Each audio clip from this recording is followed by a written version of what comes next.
तमाम आपदा प्रबंधन की दृष्टि से इस बजट में और बढ़ा करके रखना, ताकि जो प्रभावित लोग हैं उनको समय पर सहयोग किया जा सके।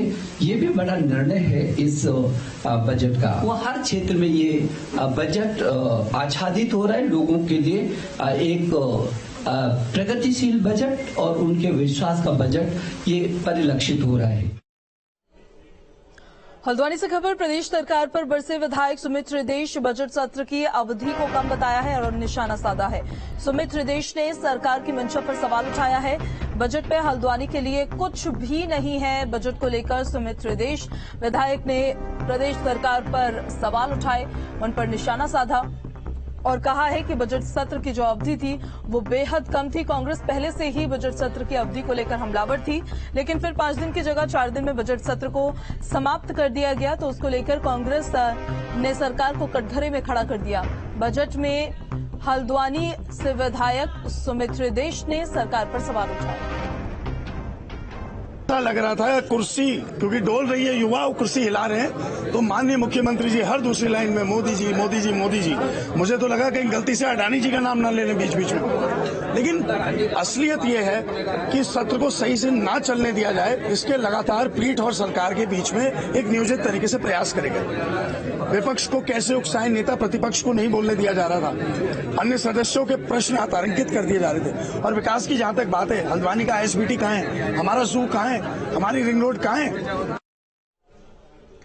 राज्य सूचना आयुक्त योगेश भट्ट हरिद्वार के दौरे पर है, जहां उन्होंने नगर निगम के इंफॉर्मेशन सेल का निरीक्षण किया।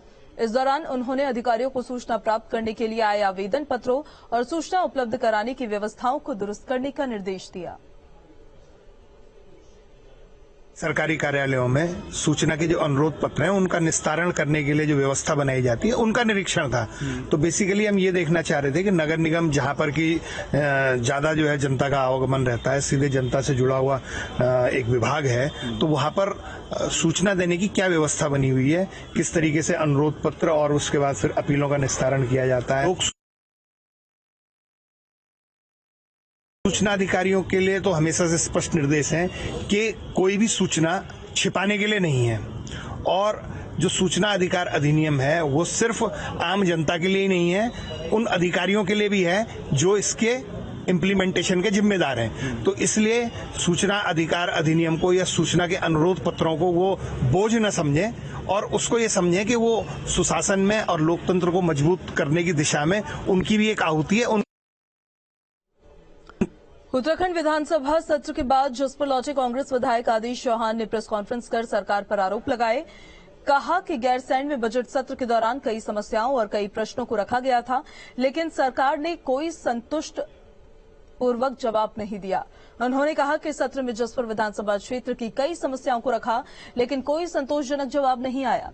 साथ ही किसानों के मुद्दे पर भी सरकार ने कुछ भी नहीं कहा। मैं मांग की सरकार से कि उनको मिनिमम पैसा लेकर और जमीन आवंटित कर दी जाए, पट्टे दे दिए जाए, जिससे कि वो भूमि का अधिकार उनको मिल सके। कोई संतोषजनक जवाब नहीं आया है, लेकिन मैं